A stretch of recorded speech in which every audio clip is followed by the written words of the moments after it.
All right, and now we're on to my favorite part. I love to color and render, add the base color, mid color, the foreground, adding shading and lighting. It's one of my favorite things to do because you're really setting up your stage for your characters. You're setting up the environment and really building the world. This is where it starts as far as making it pop. Of course, like we said before, the lines are just as important because that's giving the foundation, that's making sure everything is solid, and it makes it feel real to a degree. So if you haven't seen the previous videos, you can go back and watch those because we talk a little bit about perspective and how to, just build your world a little bit before you even get to the color. So in this video, I will be also using the paint tool, and I will be using the bucket tool. These two are the ones that really kind of get it going fast, where you get to lay down your colors and lay down your foundation of what your scene needs. So here, these are my trees in the background behind the fence. So I picked the kind of bright green. I just kind of wanted it to pop a little bit more, but you'll see me picking some other colors, and I'll explain to you why I picked those colors too. So you can also be creative. I would say, we can get into some color theory maybe later on when it comes to just art in general. It doesn't necessarily have to be with animation, but on this one, I really love how with Willard's World I can be creative and I don't have to really think of things in a reality type of sense, but more in what my world looks like that I want Willard's World to be, and what I want to project, or what I want the scene to, how I want it to come to life. So this is a night scene, and I just kind of wanted it to seem like the moon is luminous and it's coming down on the trees and really kind of giving somewhat of a brightness. But let's keep on going here, and then we'll talk about a little bit more of what my plans are.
And I wanted to give these kind of like the olden, kind of more 1990s kind of brown. A lot of those houses, they were brown or had brick, and they weren't all modern type home back in those days. So I also kind of wanted to go with a certain color to fit a certain setting of time. When you look into interior design or you look into architecture, these do have a certain kind of color that interior designers and architects use. When you look around right now, it's kind of always like stoic grays and whites, dark grays. Oh, they kind of stick with those colors. But back in the I would say 1990ish, you would see a lot of brown and just different, something a little bit more different than what we have right now in our time. So I think that also gave this a pop of character. I feel like color is also adding character. It's giving your story a little bit more for the viewer to engage with.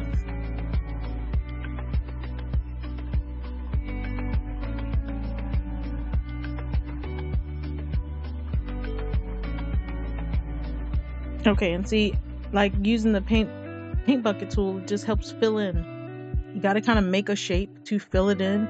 You can't just plop it right into certain shapes that you think would work, because it will color the full page. It won't color that one area that you wanted to color.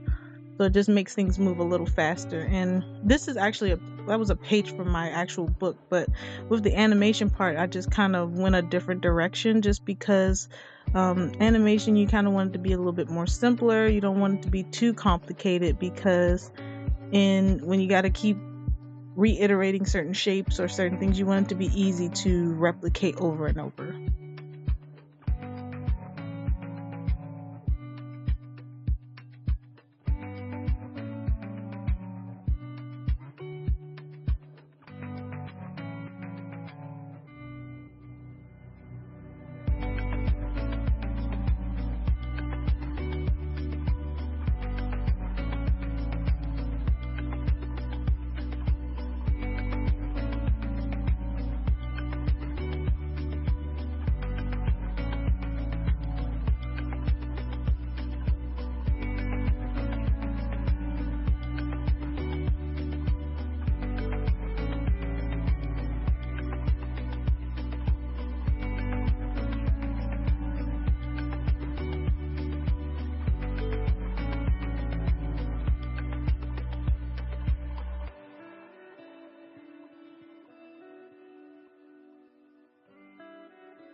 And honestly, from here, it's all about what you really want to do and what you see for your world and your characters. I can't really tell you what to do. That's the beauty of it.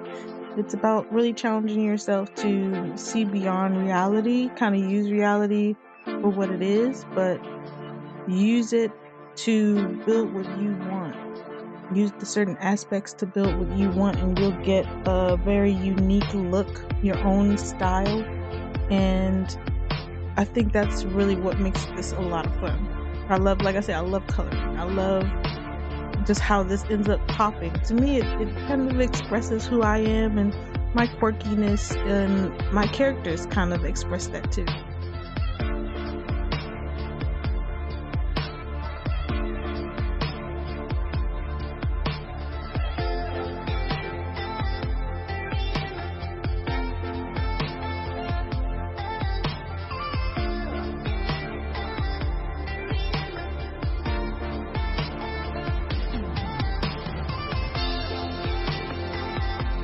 Yeah, see, that was that example of, so somewhere I didn't connect the lines, I didn't connect the shape, so it made that whole piece of that side turn green. So that was a great example of what I'm saying. And I kind of wanted to make this like a greenish blue, because as the moon is up at the top and then you have the shadows down, I wanted to kind of keep it into the bluish green, where the night sky still takes a little bit of influence into the colors as well.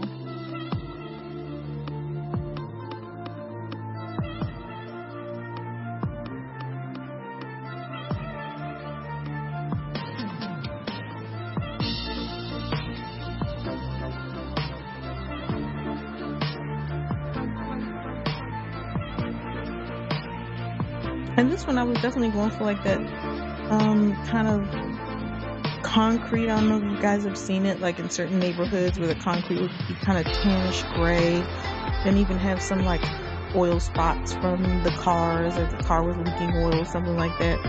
It would have like that tannish gray. So that's what I was really going for in that color. And then it kind of goes along the curved side, and then I choose a different color for the actual concrete of the road.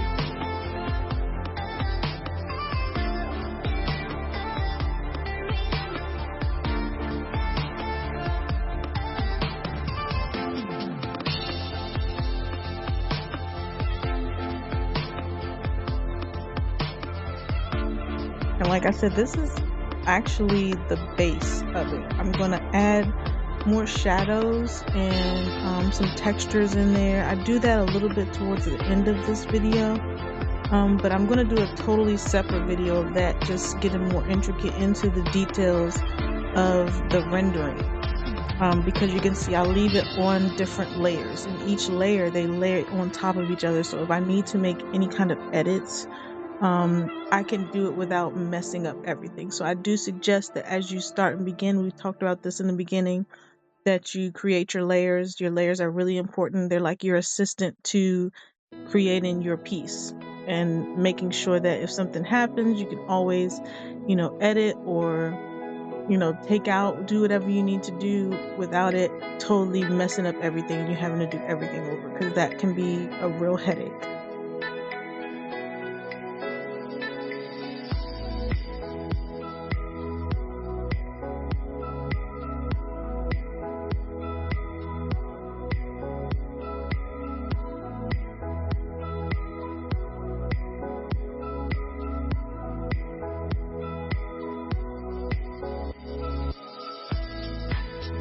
And I was really enjoying making some of the colors a little bit dull because it's nighttime.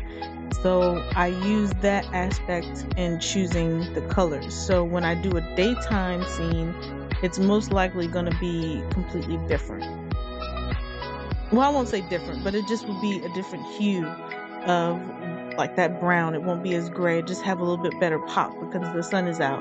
And just thinking about these different parts of your environment, like I said, it's just like a character. You have to think about these things just as well as you think about your character and who your character is, what your character is about, what do they wear, what does their hair look like on a daily basis. So same thing will go with the environment. It's like, what does the grass look like at night? What does the grass look like when it rains? What does it look like during snow time? What does it look like when it's sunny? Does it get really bright in this environment? Like really putting all of this stuff together. And sometimes you do have to write it down first and get the ideas out of your head, because you'll be sitting in front of your screen like, where do I start? Even with coming up with the ideas for the buildings of the houses, you have to think of the time, the placing. Is it in your neighborhood? Is it in a different state?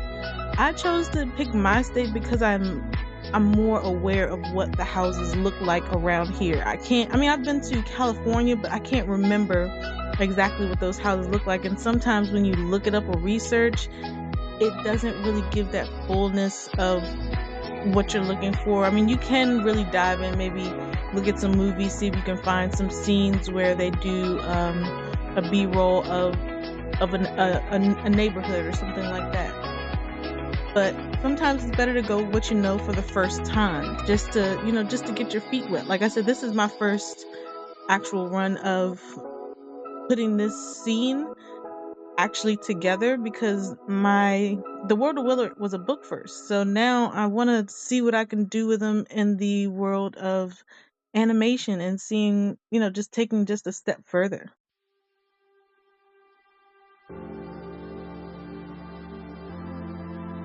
Okay, so yeah, and then these are the little nuances I was talking about, just adding some little textures and things like that. And you can practice your textures on another app, or practice them, in your sketchbook. I do use Sketchbook Pro right now. I'm trying to make my way over into the digital world. I'm a traditional artist, so some of this stuff is foreign to me. So we're actually really learning together and implementing some really fun stuff to see what we can do and make happen. But you see how that little detail made those pop. That little detail made it look like it gave it a roundness. That's what you really want to do. You want to make the world come to life. And most likely I'm going to do the same thing with the trees in the back, because I really enjoyed doing those textures. And I'm going to do more, like I said, on another video. But this is just the base color using the paintbrush tool and the paint bucket tool.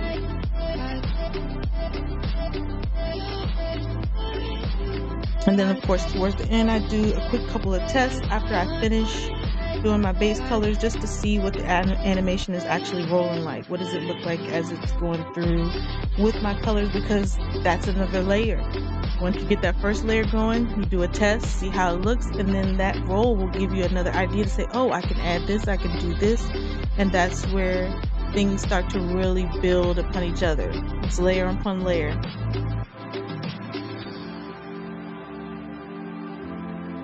I think I actually did do that too on this one, because once I did the roll, I was like, oh, I can add this, that, or the other to get the look or the aspect that I'm trying to go for.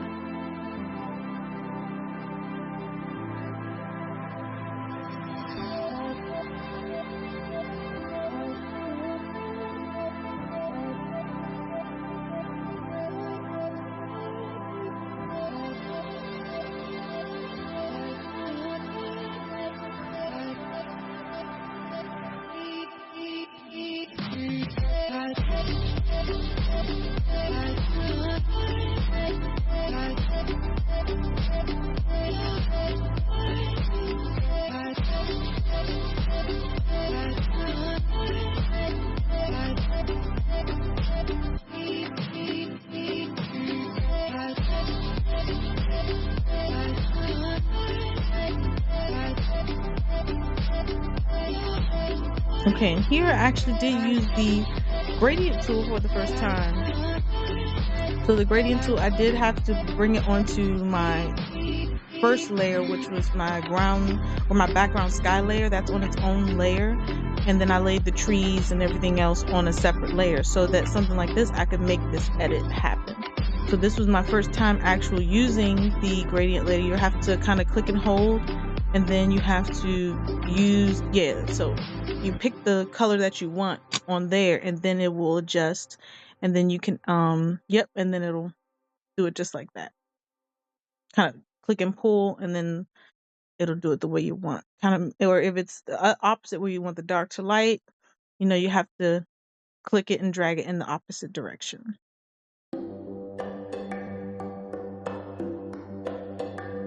And then of course I have to adjust and put a new cell layer to make sure that I can get a clear view of at least what the first flush of color looks like. See, the rest is not colored, but we get a good idea of what that first run is looking like.